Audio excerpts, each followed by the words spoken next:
are in the weekly Torah portion. Please subscribe to the channel. Give it a thumbs up. Hit notifications wherever you see them. And that way you'll be knowing when there's new class given every single time. And let's keep, subscribing to the channel because it's growing by leaps and bounds every day. There you go. Okay, we are in Parsha Pekuday 530. In Parsha Pekuday, we deal with, like I said last week, by the way, there's normally is Vayakel Pekuday. They come together because they really are just reviewing what was going on and telling us that they collected the that Moshe sent out to call for the materials for the Mishkan. They collected it, and now we're going to hear that he explained to everybody what happened. So if you look at the introduction, it says the Sidra begins with a detailed listing of the amounts of gold, silver, and copper that were contributed for the construction of the tabernacle. Despite the fact that metals were deposited with Moshe and were under the supervision of Bezalel, people whose greatness and integrity were indisputable, were known to the people and attested to by God. Moshe made a full accounting of all the proceeds and the use of the contributions. He would not rely upon assumptions, for leaders must be beyond reproach and must keep accounts of the funds that pass through their hands. That's number one. So the biggest thing is when what's it called? Transparency. You have to be transparent, because the biggest thing is when you have a fundraiser. The crazy thing about fundraisers is, or somebody calls you up and says, "Hi, I would like to give to the police fund." Well, great. How much is going to police? 12%. So who is this? Are you connected with police? No, not really. Okay, so why are you collecting for them? Well, because it's a good fundraiser. Okay, so, or you get another call. You always want, your question is, can you show me your records? No, we can't do that. No. Why can't you show me your records? It should be public record. No, we don't do that, sir. So you know that's not the place to give to, as opposed to the guy who says, here's my open records, it's all online. Go look at it. Like the US government is all online. If you know how to read a budget, which I do not, I have no idea what it's referring to when they look online. It's just, and they talk in billions and it's just a hundred, but they don't tell you it's billions. I mean, they tell you it's billions, but you should really think about that. But still, they tell you where everything is going. And now it's just a matter of, what is that budget really mean? Are they following the budget? Aren't they? I don't know. But again, that's the sort of thing. It's an open, it's a transparent thing or not. So Moshe wanted to show them being totally transparent with you. I don't want you to think that I'm going to get rich off of your donations, like most other kings would. Okay, if a king puts out the order to bring in stuff and say, bring whatever you can, well, they never stop the accountability. There's no accountability. They also don't stop the money coming in. When's the last time you saw tax? When's the last time you heard any politician run on no taxes? Never mind, no new taxes. We have enough money. Right. We have enough money. We don't want any more. We're stopping the tax. He would be elected or she would be elected like this. Boom. That would be done. No taxes. No new taxes got somebody in trouble. That got Bush in trouble. And then read my lips. Then he raised the taxes right away. Right. He didn't laugh because of that. But that's what, so we're seeing that from Moshe, that right away we're hearing he cannot, as a leader, one cannot rely upon the assumption, because nobody's going to give you the side of merit, by the way. Just remember that too. Nobody gives the side of merit to leaders. If I see you driving a new car, I assume you embezzled the funds from the organization. And even though, by the way, my wife brought this up in her class too, so I'll bring it up. Even though there's a concept of that you have to judge everybody to the side of merit, okay? And therefore, if I see you doing something wrong that I perceive that's incorrect, I should not judge it to that side if I could think of some other way to defend you. Yet, when it comes to, again, leadership, but the other side of that is, I shouldn't be doing something that makes you give me the side of merit. So that's why when the priest would go into do his service, there were no pockets in his garments, so you couldn't hide anything in the garment, and that was again a way to show everybody that he's not a thief, stealing from the boxes, whatever it's going to be. So the Sforno comments that the tabernacle and its individual parts were of such awesome holiness that they survived intact through time and wars. Unlike the two temples that were sacked and destroyed, Moshe's tabernacle remained intact and was never captured or desecrated. The four reasons that we don't have it, it was put away so nobody would get it, but it wasn't destroyed. That's the point. The four reasons for this are alluded to in the first two verses, when it says it was the tabernacle of testimony with the tablets, the symbols of Hashem's communion with Israel were deposited, and number two, it was built at Moshe's bidding, thus benefiting from his personal majesty. Number three, the service of the Levites who had proven their greatness by their loyal response to Moshe after the catastrophe of the golden calf, and all components of the tabernacle were under the charge of Itamar, a man of great stature. Number four, those who led the work as represented by Bezalel were men of distinguished lineage and outstanding righteousness. Because of these factors, as Sfornos explains, the tabernacle was impervious to time and enemies. Shlomo's temple, by contrast, was built in great measure by non-Jewish workmen. Consequently, although the Shekhinah rests upon it, its parts became worn with time and required repair and replacement. The second temple was built only thanks to the benevolence of King Cyrus, and it never had the tablets or the divine presence in it.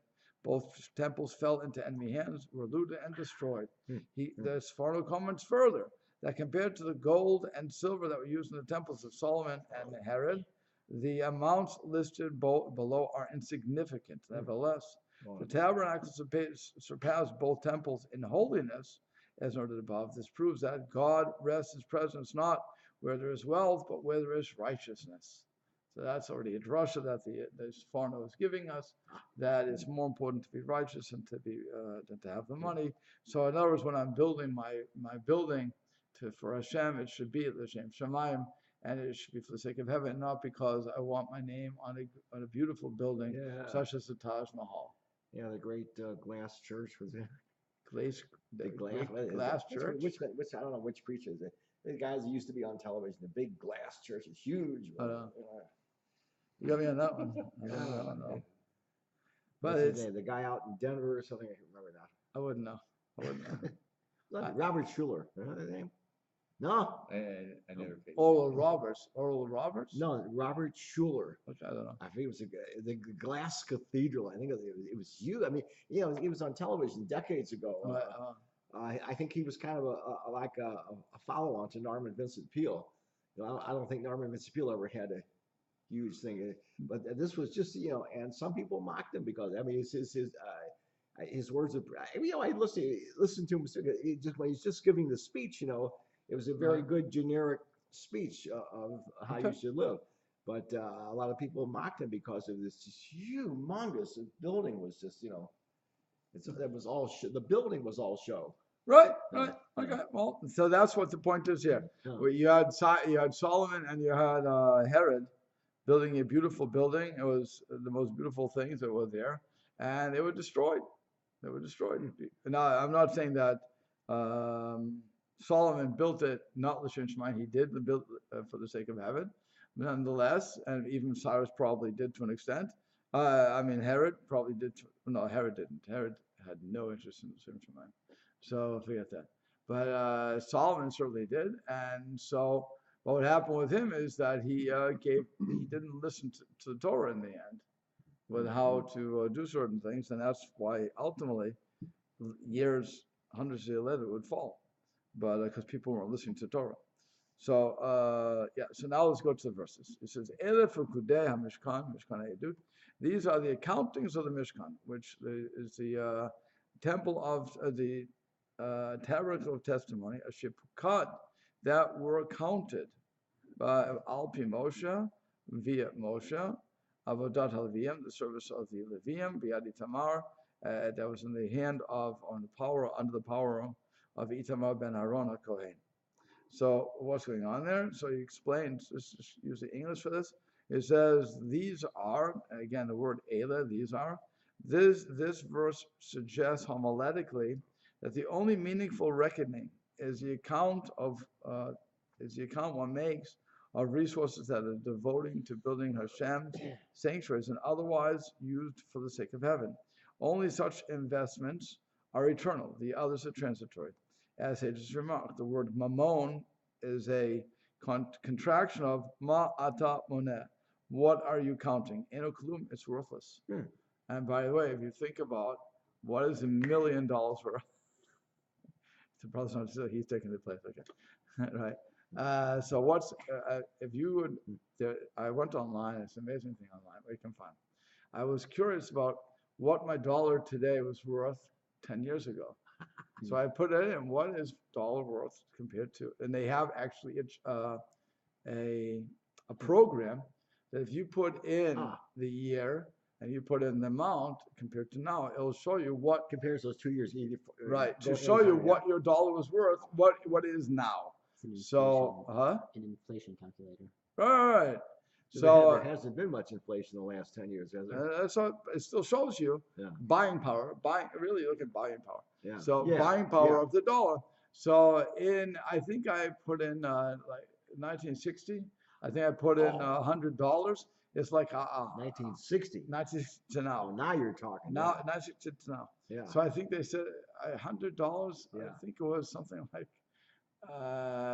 It's insane. It's insane, like 15,000. I forget what it was, but it was like whoa. So when we were kids, I mean, you should get used. When I was getting a car, when I was getting a brand new car, it was $5,000, and that was last century, granted, but it was $5,000 for a brand. I'm not talking about a Cadillac. I'm talking about a Dodge Aries. When you're looking at Dodge Aries in going into the 80s, it was $5,000, something like that, and it was brand new. Also, I think again, it's St. Louis, but it might have been comparable to this part of the Midwest also. Like in the 1950s and 60s, $25,000 back then, you got a 2,500 square foot house. Some of these houses right up here. Right. So then by the time my friends were getting married, so where most of my friends got married probably just in a few years before me, so late 60s, let's say, like that. And we were talking about buying a house, and I got married in 72, and talking about buying a house. And we were talking, so by then already, by the 60s, you needed $40,000 for that house. I must be going back to and then we're joking. And then in the 1970s, saying 40,000, you can't get. So my parents bought their house, I think at 20. Yeah. And that house today, same house, is valued at 300,000. Yeah. Now the problem is, of course, when you sell the $300,000 home, where are you going to move? Yep. Right. Yeah. So I can sell for 300,000, but unless I'm willing to leave the area, move to the Southwest, the Midwest, come to South Bend. For 300,000, I can get a decent house here. 300,000, I have a mansion basically. But if you move from Boston to Boston, which I'm talking about, if I would sell that house in Stoughton and want to move to Sharon, I'm in debt again. Whoa. Sharon is the same house, same garbage, is going for $500,000 easily. So it's it's not shy. It's like my son-in-law who came from the Northeast, south of Boston. Right. When they moved here, early 2000s, sold his modest townhouse for over 300. Right. Bought a house here for 140. Had more room. Right. And he had profit, and he never let that profit go. Okay. Right. So then it says furthermore, Mishkan Edut. So it's repeating the words. The tabernacle of the testimony. Why? So they ask why the Ibn Ezra asks why the repetition of the word tabernacle. In this context, the word tabernacle includes all the vessels and utensils contained in the structure. Collectively, they are given the name tabernacle because it was the abode of the ark, which contained the tablets of testimony. So the reason is, so now he's given the Ramban. He's going to give a whole bunch of commentary on this because it's a whole question. So he says the reason it is necessary for the Torah to tell us that we are speaking about the entire building and its contents is because the word tabernacle is also used as one of the cloth coverings of the tabernacle, right? So when you say the Mishkan, what are we talking about? The thing that's underneath or the entire, in other words, that was the ceiling. The ceiling had 3 levels. One you saw inside, and then the other coverings, fine. So then and sometimes that's referred to as the tabernacle, or it could be referring to the entire thing. So that's what the Ramban is saying. Additionally, in this Rabachi, the double mention alludes to the 2 tabernacles. So the tabernacle on earth was parallel to the tabernacle in heaven.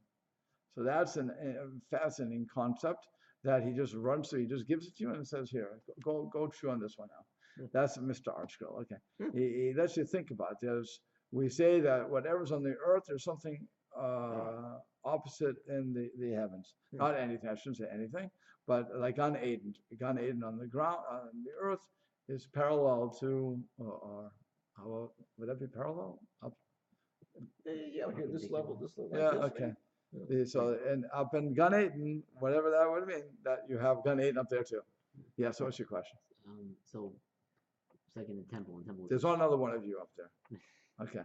When the temple was destroyed, it was probably destroyed in heaven as well, right? No, it doesn't necessarily mean it had to be destroyed in heaven. Like it's not functional down here, so it's equivalent something. However it happened, did anything when the tabernacle was taken down? Was that a different spiritual thing than the temple being destroyed? Because there were all that spiritual connotation of instead of the Jews being destroyed, the temple be destroyed. But when the tabernacle was deconstructed and put away, is there different spiritual connotations of that for its equivalence? I'm not sure I understand what you're asking, really. You're asking, because when it was broken down, did it lose its significance and did therefore affect the one above it, if you will? Yeah. No. So the one above, if I understand your question correctly, I'm going to say no to it. That the one up in Shemayim, for lack of better terms, let's call it Shemayim, okay? Heaven, for lack of better terms. So the one up, anything in Shemayim is everlasting. Right.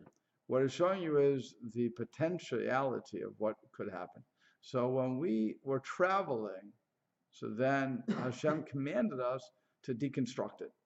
So if Hashem has commanded us to deconstruct that, because you can't, obviously not going to pick it up and move with it, right? So you have to deconstruct it. So therefore that holiness goes with it. And that's why it says before that it never really lost its holiness. It was just put away somewhere. We don't know where, but it's put away. Nobody knows where it is. There's no difference from it being put away for travel and put away for good. I don't think there would be, no, because again, it wasn't destroyed when it was put away. Right. When they built the temple, so it was just put away into Geniza. So the question would be, if you have a Torah that is unfit, right? Does it lose its sanctity? The answer is no. It still has the sanctity, which is why you have to bury it. Right? You can't just throw it in the garbage heap. If it had no sanctity, I could throw it in the garbage heap. Right? So that's what I'm saying. There's always a level of sanctity. So does it have the exact same? I don't know that, because you're no longer doing any of the actions when it was erected. But again, it wouldn't disrupt.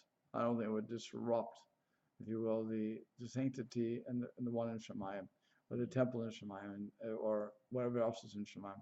Shemayim is an expanse. You have a potential Shemayim, in other words, I guess, that exists along with it, or if this isn't here on the ground anymore, then you still have the potential up there, I guess. So that's why that could also be where the concept comes that times Mashiach, Hashem is going to come have he'll build it with fire. Okay, he'll build the third one with fire, and so it'll come down from Shemayim. I don't know. Like I said, all these things are very esoteric, and when we actually see it, God willing, we'll see it tomorrow morning. And Mashiach will be, and we'll all be in Eretz Yisrael, and I'll visit my daughter. And actually, I won't be visiting. I'll see her for full time, and that's it. we abandon America and we take everything with us. Who cares? But if Mashiach comes, that's what happens. But Mashiach, one of the things that is going to happen in Messianic times is that the temple will be rebuilt by God, not by us, by God.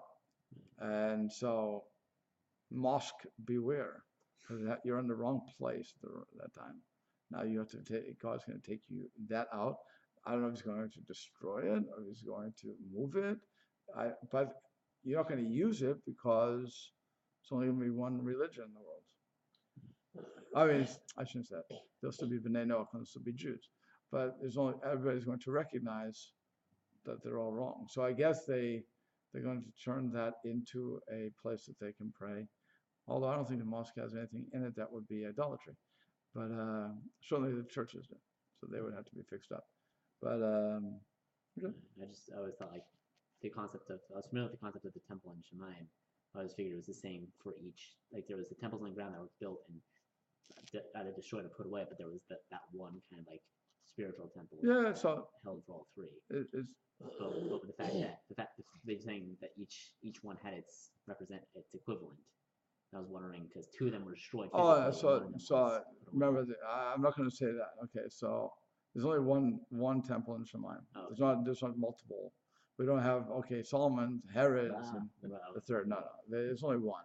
But it's a lot of real estate. Right.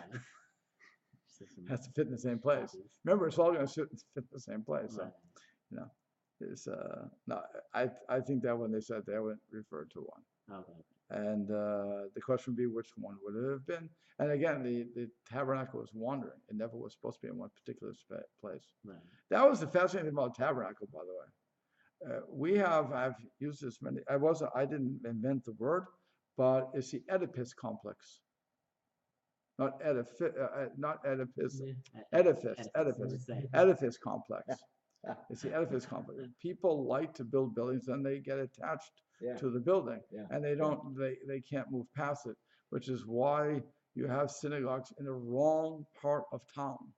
There's no Jews left there, and yet they can't give it up because their grandfather or their great grandfather or their father, whatever it's going to be, davened there. So how can we leave that? We have to support it, but there's nobody there anymore. Are you crazy? No, but we have to do it. You had a case in Boston. In Boston proper, actually, there was this synagogue. I forget what it's called. There was one member.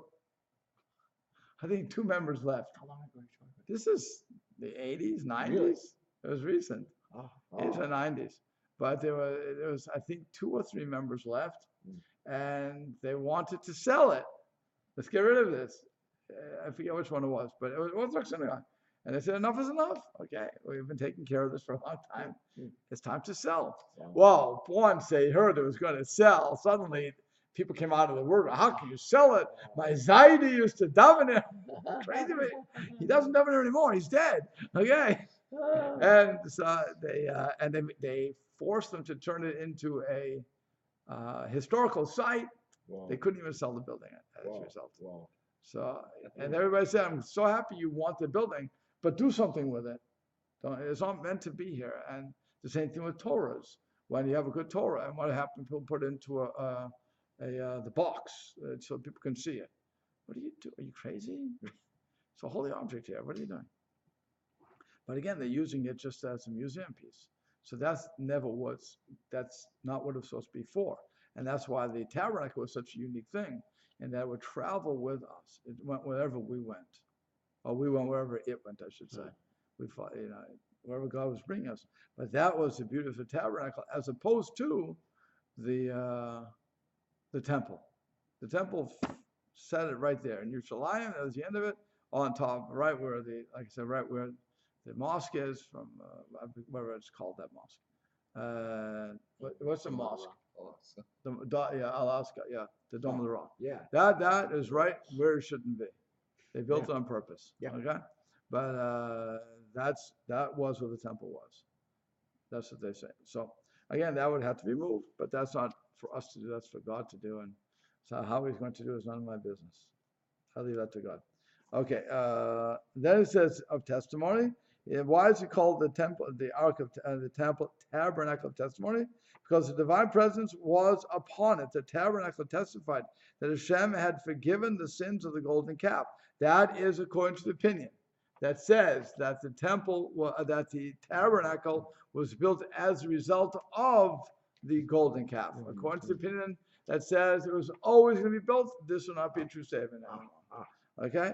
But the very fact that Hashem caused his divine presence to dwell, it showed that, again, using Rashi, that he forgave us for the sin of the golden calf. Doesn't mean he forgave us totally? No, because God already said that whenever something bad happens to you, I'm going to that would be a little bit more I'm paying you back for. And for everybody who wants to say that God set us up, blah, blah, blah. Okay, we all know this. There was a Gemara that said Hashem did it so we could have a pitchon peh, that you could have you could open your mouth, basically. It would be an opening for the Baal Tshuva. That if we could recover from the golden calf, then we can recover from anything. So that was a way for a person who was a wicked person according to halakha. Let's understand that. I'm not talking about a wicked person as well, how we define wickedness, whatever that happens to be. And I don't even know if we can know in today's society. I don't think there is such a thing as a wicked person, because wicked is all relative. So unless you have absolute morality, you can't have a wicked person. You understand what I'm saying?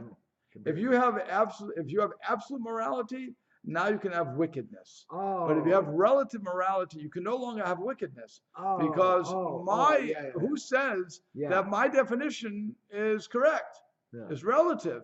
So only in the world of absolute morality can you have wickedness. So that's why I say today, in today's society, I don't think there is such a thing that you could call wicked. I could say I don't like what you're doing. Fine, I don't have to agree with you. But I could never say you're wicked because of that.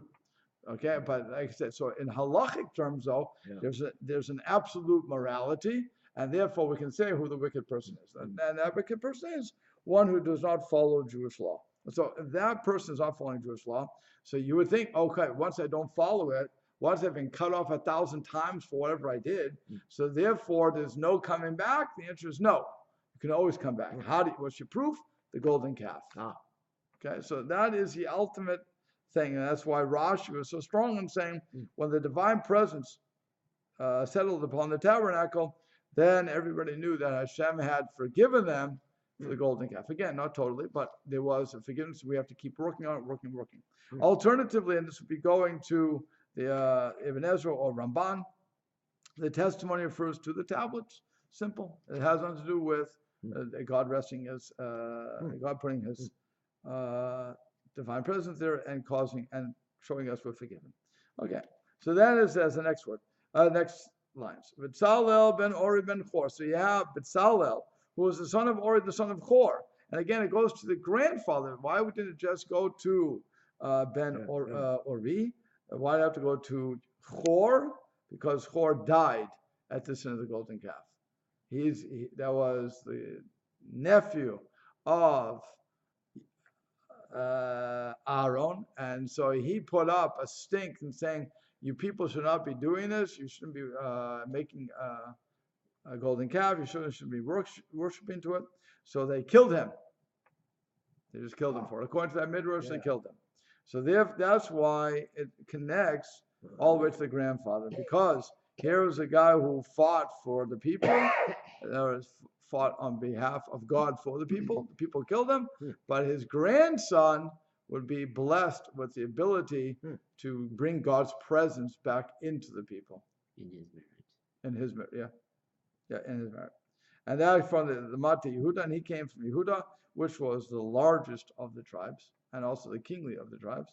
Asad Kol Shiva Hashem Moshe. He did all that Hashem had commanded him. And what does this mean? I don't know how much I covered about this in the last one, but it's when I spoke about this on YouTube, the last whatever I spoke about this. But this one's a famous Rashi too, but he brings it in English, so we'll give it to you. So he says, so great was B'Tzalel that he did not only act at Moshe's command, but Bezalel even intuited instructions that Hashem had commanded Moshe, but that he had not conveyed to Bezalel. Moshe taught Bezalel the order of construction as is found previously in the chapters where the ark is mentioned before the structure. To which, sorry, you understand what he's saying? Moshe comes and says, okay, Bezalel, let's understand something. You have to make the ark. You have to do this and this and blah, blah, blah. And you have to make the curtain and so on and so forth. And Bezalel says to him, Moshe, I have a question for you. Normally, he argued that a building has to be erected before its contents. Because if I have a sink, but I don't have a place to put, if I don't have a house to put it in, what am I supposed to do with the sink? The sink is worthless, right? I have to have a place that you can set it on the counter. But I don't have a counter, I don't have a sink. So he said, you want me to build all the furniture of the building, but you didn't tell me to build the buildings. Wouldn't it make sense that we have the building first? Okay, put the horse before the horse before the cart, whatever the expression was. Okay, so Moshe answered that not only was Bezalel right, even his name reflected his prescience. Okay, for Bezalel, in other words, his knowledge. For Bezalel is a compound word of Bitzal Kael, in the shadow of God. You must have been in God's shadow when he spoke to me, Moshe said. For indeed, although the ark is mentioned first because of its primary importance, so did I hear from Hashem that the tabernacle must come first in terms of actual construction. So yes, you need the frame, you have to put the walls up, and once you put the walls up and the floor down, everything else, then you can put the furniture in. So it makes sense what you're saying, and you heard it right. So that's why it says, that's why Kol Asher Tzivah Hashem et Moshe, all that Hashem had commanded Moshe, instead of just saying, Asa et Kol Asher Tzivah Moshe, that he did everything that Moshe said, Moshe commanded, right? He's using God because he helped, he argued and said that you have to build the building first. So he's clearly coming from God. Okay. V'ito, and along with Bezalel, his partner in crime, would be from the smaller of the tribes. Ahaliyav ben Achisamach b'matei Dan. You would have Ahaliyav, the son of Achisamach, the tribe of Dan. Charash v'choshev, so he would be a carver and a weaver. V'rokem, and also a embroiderer with Techele v'hargaman tolat shani v'sheish. So with turquoise, purple, scarlet, wool, and with linen. So it says, amazing he doesn't pick on that. So he must have picked on it before. Okay. Why did Hashem pick on these two people, by the way, or these two tribes? Yehuda and Dan. Dan was the rear guard, and Yehuda was the front. Okay, you can say that. But also, whose mother? Who was Dan's mother?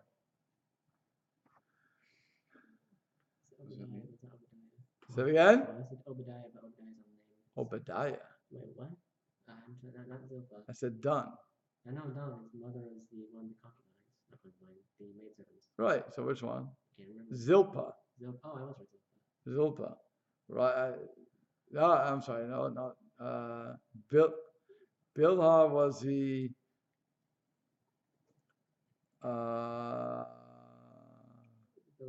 Bilhah was the older one, right? Bilhah was the older one. I'm pretty sure Bilhah was the older one. So she would have gone, so it would have been Bilhah. It should be Bilhah because she went to Rachel. Because Zilpah was the younger one. So that's why Lavan gave Zilpah to Leah, so that, because the younger to younger, older to older, right? So if I remember correctly, it's certainly from Rachel, right? Danani. I've been judged properly. So I'm pretty sure. You have to go back now. And now I'm sorry to myself. Dan. It's a Dina. It's sorry? Which is why when Yitzchak was given the blessing, he mentioned Dan as the judge, which was a justification. No. It's born with his mother. Oh, one other thing I was going to say. The question is, it's one of the maidservants. So the question, and so I mean I could leave it there because I'm just curious myself who it is already. So it's oops. So I'll just tell you what the bottom line is. When it comes to while I'm looking, when it comes to this, why did Hashem have to pick somebody from like Yehuda and then somebody from Dan? Because to equate the mothers, to show that all the kids are equal.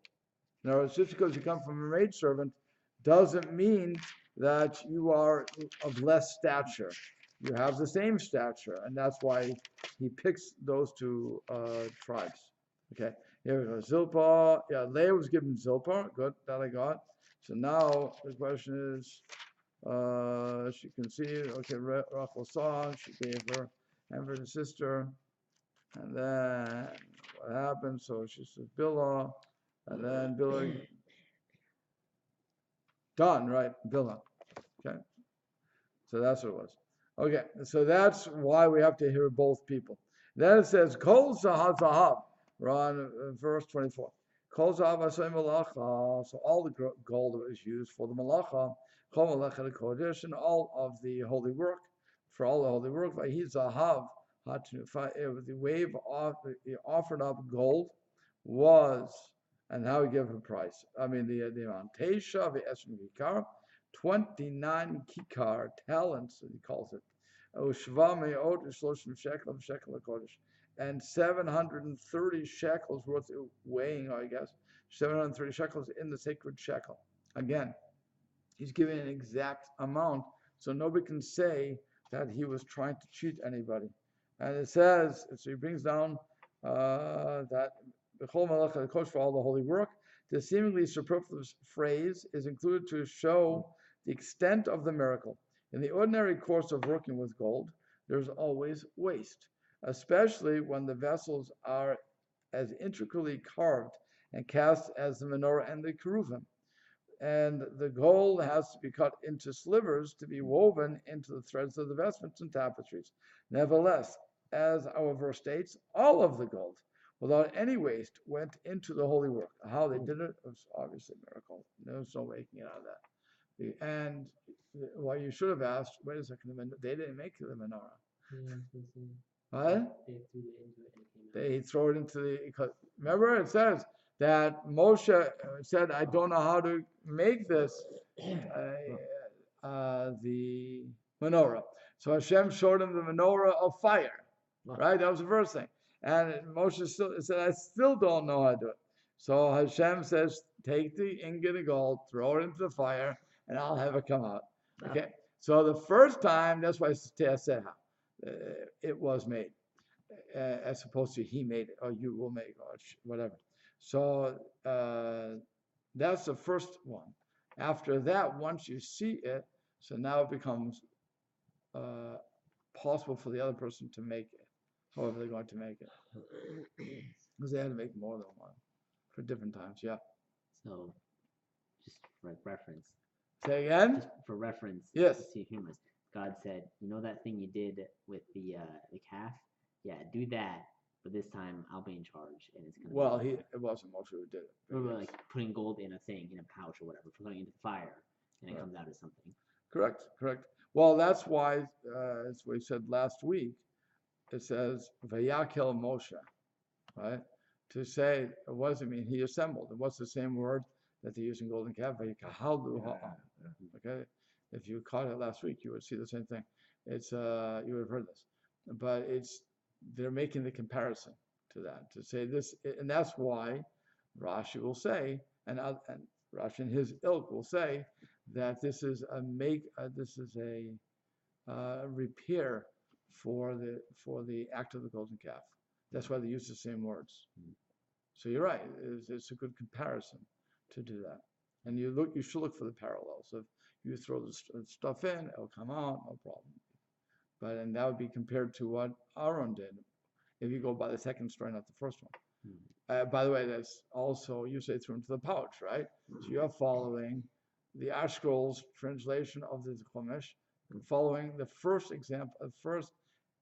explanation of Rashi, but not the second one.